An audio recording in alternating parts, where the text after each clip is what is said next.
Hello dear students, welcome to my channel mathematics studies. आज हम exercise 3.1 देखेंगे of algebra and number theory. तो सबसे पहले हम इसका बेसिक करेंगे। सबसे पहली बात क्या है कि तब तुम पहले चैप्टर फर्स्ट कर लोगे, फिर चैप्टर सेकंड करोगे, तभी ये चीज़ समझ आएगी। क्यों? क्योंकि जैसे तुमने पहले चैप्टर्स में पढ़ लिया कि माइनर क्या होता है, कोफैक्टर क्या है, एडजॉइंट क्या है, इन्वर्स क्या है, तो ये सब चीज़ें यहाँ पे भी यूज़ होंगी। तो ऐसा ना हो कि दोबारा दोबारा तुम्हें वही चीज़ें मैं हर एक लेक्चर में वही बताती जा रही हूँ, तो ऐसा होगा भी नहीं कि मैं बताती जाऊँगी। तो पहले तुम चैप्टर 1 देखोगे, फिर 2 और फिर 3। तो एक्सरसाइज 3.1 का लेक्चर 1 क्या है? सबसे पहले सब मैट्रिक्स ऑफ अ मैट्रिक्स। अगर तुम्हें सब मैट्रिक्स ऑफ अ मैट्रिक्स समझनी है, जैसे तुमने 12th क्लास में एक चैप्टर पढ़ा है, 11th में भी 12th में भी, कि सेट। ठीक है, तुमने एक चैप्टर पढ़ा है सेट। जैसे कि मान लो एक सेट है ए, जिसके अंदर ये एलिमेंट है 1 2 3 4 और 5। ठीक है, और मैंने एक बी एलिमेंट ले लिया जो कि 1 और 2 है। ठीक है, तो ये जो बी होता था वो सब सेट होता था ए का। क्यों होता था? क्योंकि हमने इसमें से कुछ एलिमेंट हटा के और 2 एलिमेंट उठा लिए, तो इसका सबसेट हो गया। सिमिलर अगर मैं सी लूँ 3 4 5, तो ये भी सबसेट हो गया ए का। क्यों? क्योंकि मैंने 1 और 2 हटा के और ये एलिमेंट उठा लिए, तो ये इसका सबसेट हो गया। सिमिलर अगर मैं तुम्हें बताऊं कि सब मैट्रिक्स ऑफ अ मैट्रिक्स क्या होती है, तो सब मैट्रिक्स कुछ नहीं होती। सब मैट्रिक्स वो मैट्रिक्स होती है जब हम किसी मैट्रिक्स के अंदर से कुछ रो या कुछ कॉलम हटा दें, कुछ रो या कुछ कॉलम हटा दें। मतलब कि एक रो एक कॉलम हटा दिया, 2 रो 2 कॉलम हटा दिया, सिर्फ एक कॉलम ही हटा दिया, फिर सिर्फ एक रो ही हटा दी। मतलब हम किस तरीके से भी हटा सकते हैं। तो उस मैट्रिक्स में से जब हम हटा देंगे तो जो मैट्रिक नई मैट्रिक आएगी वो क्या होगी? सब मैट्रिक्स। जैसे कि मान लो एक ए मैट्रिक्स है, ये है 1 2 3 4 5 6 7 8 9। मान लो ये मैट्रिक्स है। ठीक है, अब मैं कोई एक नई मैट्रिक्स ले लूँ A1, जो कि है 1 2 4 5 7 8। इसमें मैंने क्या किया? एक कॉलम हटा दिया। तो जो ये A1 है, ये सब मैट्रिक्स है ए की। या फिर मैं ऐसे भी ले सकती हूँ कोई मैट्रिक 1 2 3 4 5 6, जिसमें मैंने कॉलम हटा दिया। या फिर मैं ऐसे भी लिख सकती हूँ जिसमें मैंने रो और कॉलम दोनों ही हटा दिए, 1 2 4 5। या फिर मैं ऐसे लिख सकती हूँ जिसमें मैंने ये रो ये कॉलम हटा दिया, तो ये हो गया 5 6 8 9। समझ गए? तो ऐसी मैट्रिक्स जिसमें से हम रो और कॉलम हटा देते हैं, तो वो क्या बच जाती है? सब मैट्रिक्स। और जो वो होगी वो क्या होगी? सब matrix of this matrix A.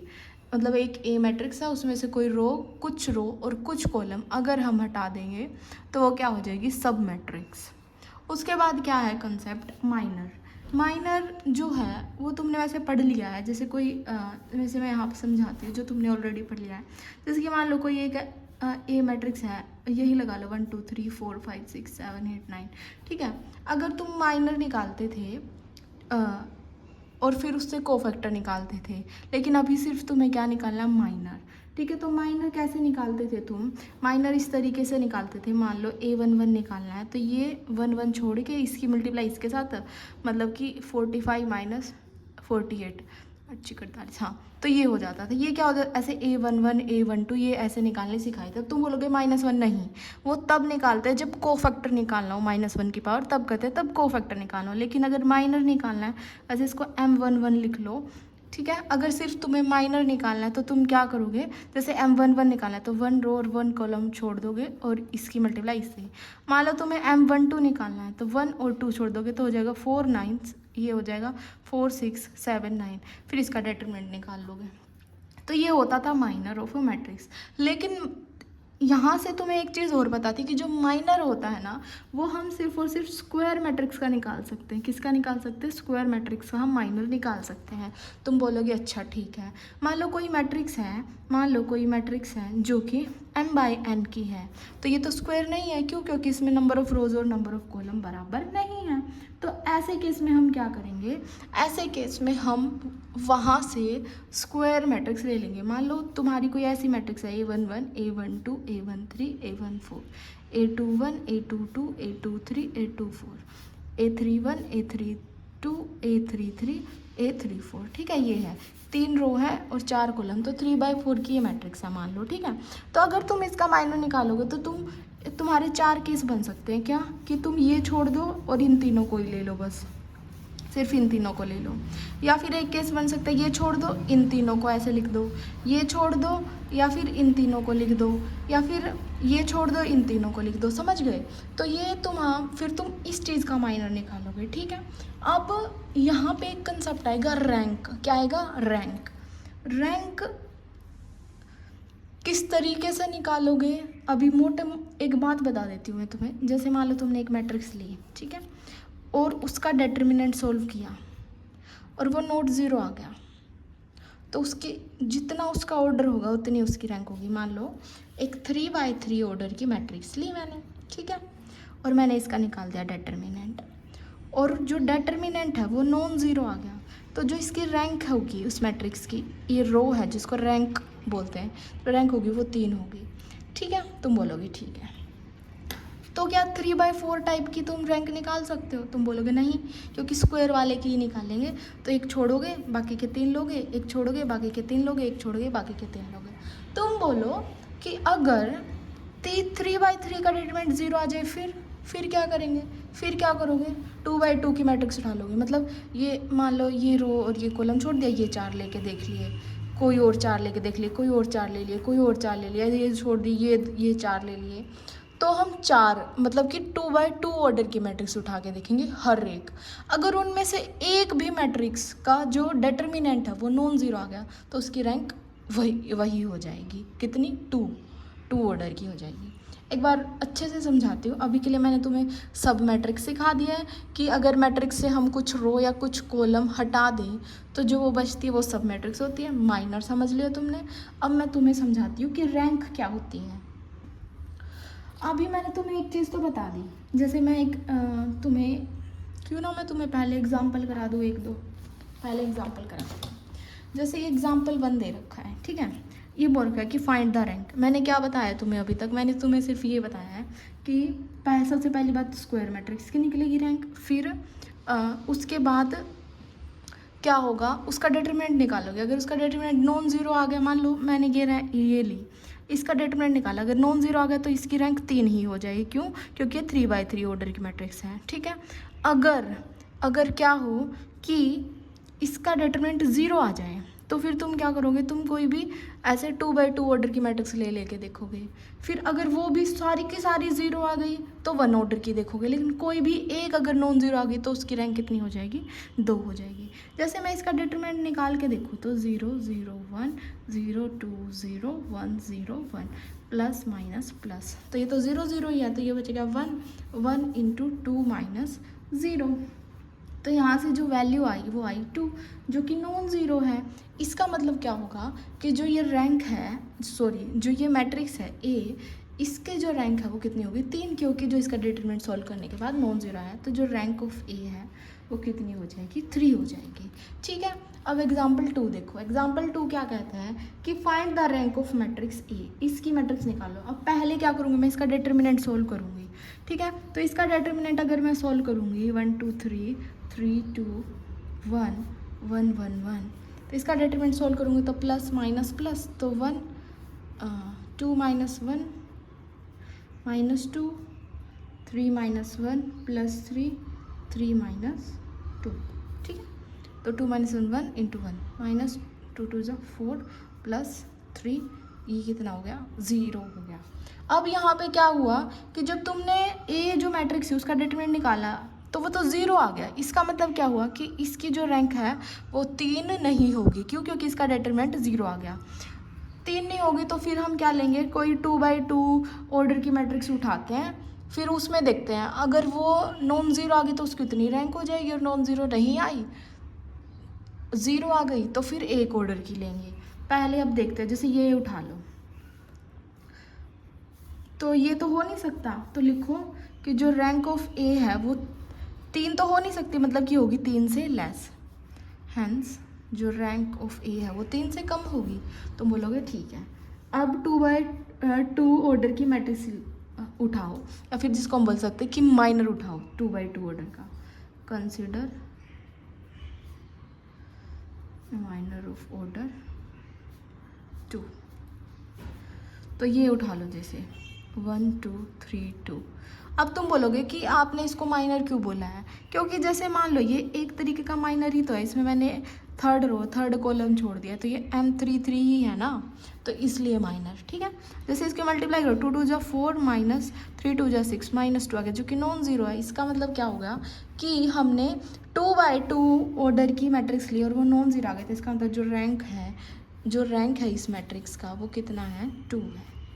ठीक है, इसका मतलब समझ गए। पहले उसका ही रैंक निकाल के, उसका डिटरमिनेंट निकाल के देखा ज़ीरो नहीं, मतलब नॉन ज़ीरो आ गया तो वही रैंक होगी।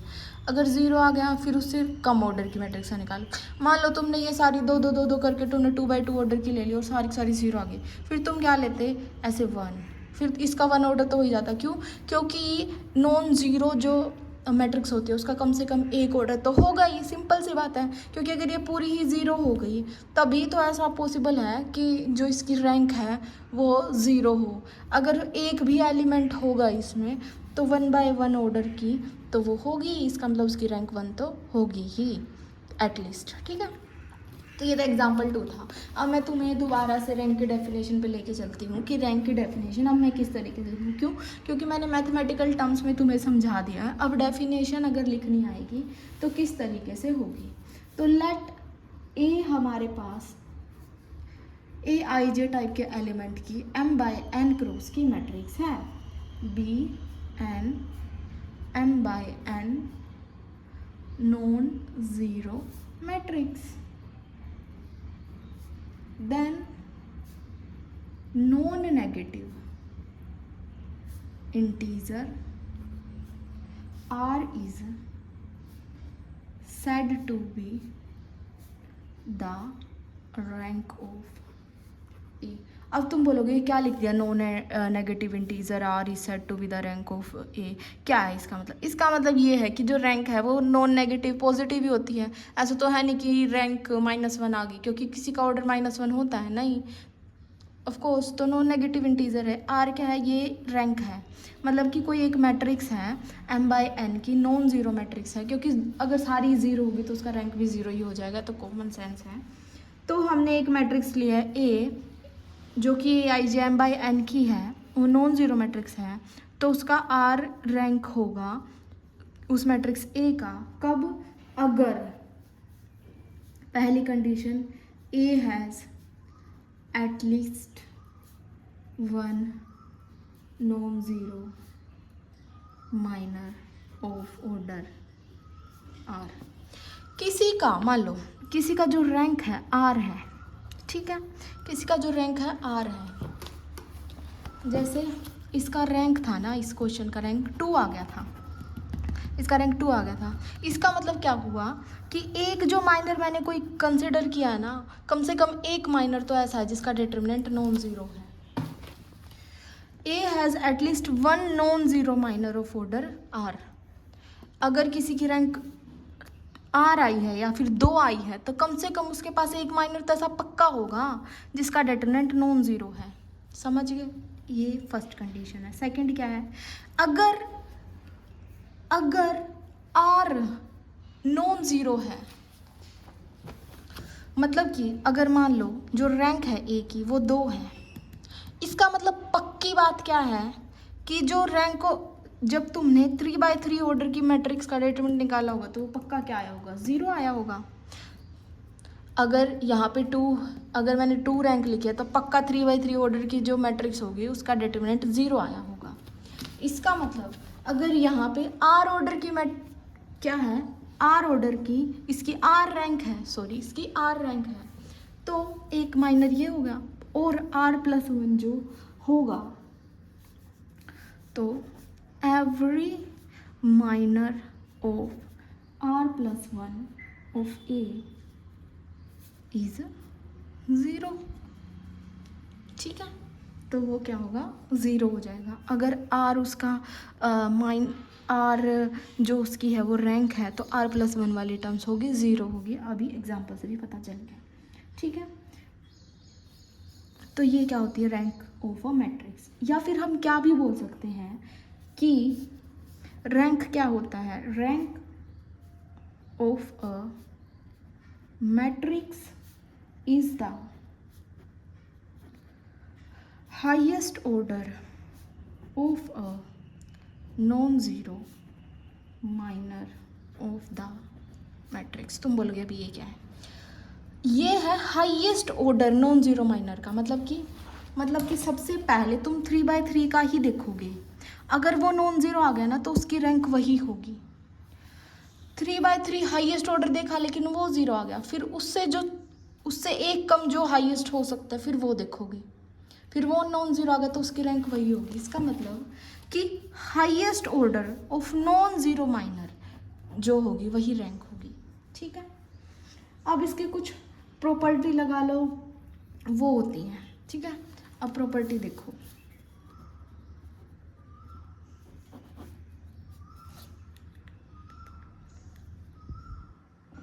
पहली क्या है? पहली बिल्कुल बेसिक है कि अगर मान लो कोई मैट्रिक्स है, कोई एक मान लो ए मैट्रिक्स है जो कि ज़ीरो मैट्रिक्स है। ज़ीरो मैट्रिक्स का मतलब क्या होता है? जिसके अंदर सारे एलिमेंट ज़ीरो हैं, जिसके अंदर सारे एलिमेंट ज़ीरो हैं, तो ऐसी मैट्रिक्स को जीरो मैट्रिक्स बोलते हैं। तो जो उसकी रैंक होती है वो भी ज़ीरो ही होती है। ज़ीरो जो मैट्रिक्स होगी उसकी रैंक भी ज़ीरो होगी। ठीक है, एक मैट्रिक्स है जिसमें अगर एक भी एलिमेंट ऐसा है जो कि नॉन ज़ीरो है, एक भी कम से कम एक एलिमेंट ऐसा जो नॉन ज़ीरो है, ज़्यादा भी हो सकते हैं, तो उसकी रैंक पक्का, जो उसकी रैंक है वो पक्का एक या एक से ज़्यादा तो होगी। जैसे इसकी रैंक क्या होगी? एक होगी, इसकी 3 माइनस तो इसकी 2 होगी, क्योंकि इसका डिटरमिनेंट ज़ीरो वो आएगा, नॉन ज़ीरो आएगा। इसका पहले जब 2/2 ऑर्डर का करोगे तो ज़ीरो आ जाएगा, लेकिन जब फिर तुम 1/1 ऑर्डर किए लोगे तो इसका ऑर्डर, इसकी जो रैंक है वो 1 आ जाएगी। ठीक है, अब क्या बात है कि रैंक जो आइडेंटिटी मैट्रिक्स है, मान लो वो 3 ऑर्डर की है, तो जो उसकी रैंक होगी वो 3 होगी। मान लो आइडेंटिटी मैट्रिक्स 2 ऑर्डर की है, मतलब कि 2/2 की है, तो उसकी जो रैंक होगी 2 होगी। मतलब कि जो आइडेंटिटी मैट्रिक्स है वो जितने ऑर्डर की होती है उसकी रैंक भी उतनी ही होती है। ठीक है, एक ये प्रॉपर्टी होगी। अब क्या है, एक और सुनो कि जो रैंक होगी ना डायगोनल मैट्रिक्स की, वो इक्वल होगी जिसके अंदर जितने उसके अंदर नॉन ज़ीरो एलिमेंट होंगे। सबसे पहले तो तुम्हें डायगोनल मैट्रिक्स पता होना चाहिए, जैसे 1 2 3 1 3 3 कुछ भी लगा लो। तो जो ऐसी मैट्रिक्स होती है जिसमें डायगोनल्स के एलिमेंट होते हैं और बाकी सारे ज़ीरो होते हैं, वो डायगोनल मैट्रिक्स होती है। तो इसके अंदर जितने नॉन ज़ीरो एलिमेंट होंगे ना उसका ऑर्डर इतना होगा। इसमें 3 है तो सॉरी उसकी रैंक कितनी होगी, तो इसकी रैंक कितनी होगी? 3 होगी। मान लो एक मैंने ऐसी मैट्रिक्स ले ली 0 0 0 0 2 3 0 0 0 0, तो इसके डायगोनल में कितने नॉन ज़ीरो एलिमेंट है? तुम बोलोगे 2 है। ठीक है, इसके डायगोनल में 2 नॉन ज़ीरो एलिमेंट, तो जो इसकी रैंक होगी वो भी कितनी होगी? 2 होगी। ठीक है, ये प्रॉपर्टी थी और ये रैंक की डेफिनेशन थी और ये रैंक की प्रॉपर्टी थी, और 2 एग्जाम्पल भी मैंने तुम्हें करा दिए। अब एग्जाम्पल 3 देखते हैं।